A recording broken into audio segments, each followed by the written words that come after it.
اعوذ باللہ من الشیطان الرجیم بسم اللہ الرحمن الرحیم قال النبی صلی اللہ علیہ وسلم خیرکم من تعلم القرآن وعلمہ او کما قال علیہ الصلوۃ والسلام۔ حضور صلی اللہ علیہ وسلم کی یہ حدیث مبارکہ کہ جس میں حضور اقدس صلی اللہ علیہ وسلم نے فرمایا کہ تم میں بہترین لوگ وہ ہیں جو قرآن پڑھیں اور پڑھائیں۔ اللہ کے رسول صلی اللہ علیہ وسلم نے قرآن کے پڑھنے اور قرآن کے پڑھانے والوں کو بہترین لوگ کہا ہے، اچھے لوگ کہا ہے۔ معلوم یہ ہوتا ہے کہ اللہ کے رسول صلی اللہ علیہ وسلم نے جس بات کی طرف اشارہ فرمایا وہ یہ بات بتائی کہ اللہ اور اس کے رسول صلی اللہ علیہ وسلم کی نظر میں اچھے لوگ، اللہ اور اس کے رسول صلی اللہ علیہ وسلم کی نظر میں بہترین لوگ، عمدہ لوگ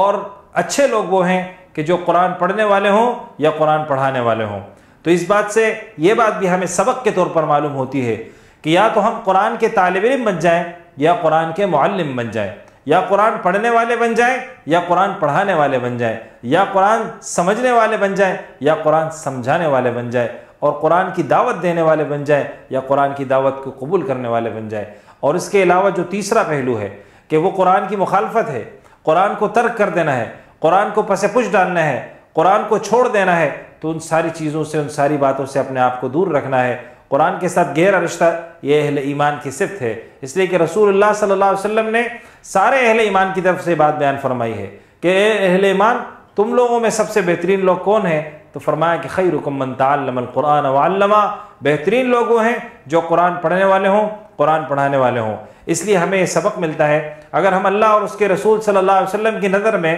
اچھے اور بہترین بننا چاہتے ہیں، عمدہ بننا چاہتے ہیں، اللہ اور اس کے رسول صلی اللہ علیہ وسلم کی نگاہ رحمت حاصل کرنا چاہتے ہیں، اللہ کے کرم اور فضل کو چاہتے ہیں، اس کی شفقت اور محبت کو چاہتے ہیں، تو اس کے لیے ہمارے لیے جو طریقہ کار بیان کیا ہے وہ یہ کہ یا تو ہم قرآن کے طالب علم بن جائیں یا قرآن کے معلم بن جائیں، تیسرے نہ بنے، قرآن کو چھوڑنے والے نہ بنے، قرآن کو ترک کرنے والے نہ بنے، قرآن کے پس پش ڈالنے والے نہ بنے، بلکہ قرآن کے ساتھ گہرا رشتہ اور گہرا تعلق استوار کریں۔ یہ ہمارا اعزاز بھی ہے، یہ ہمارے لیے عزت بھی ہے، اور اسی کے نتیجے میں انشاءاللہ تعالیٰ اس دنیا کے اندر بھی اللہ رب العالمین ہمیں عزت سے نوازیں گے، اور آخرت کے اندر بھی اللہ رب العالمین عزت سے نوازیں گے۔ یہ قرآن ہی ہے میرے دوستوں جو اس دنیا کے اندر انسان کے لیے ہادی ہے، قبر میں نور ہے، آخرت میں شفاعت کرنے والا ہے، بلندی درجات دلانے والا ہے۔ اس لیے کہ اللہ کا کلام ہے جو انسان کو ہدایت دیتا ہے، نیکی اختیار کرتا ہے۔ جس نے قرآن کو اٹھایا ہے، جس نے قرآن کو پڑھا ہے، جس نے قرآن کو سمجھا ہے،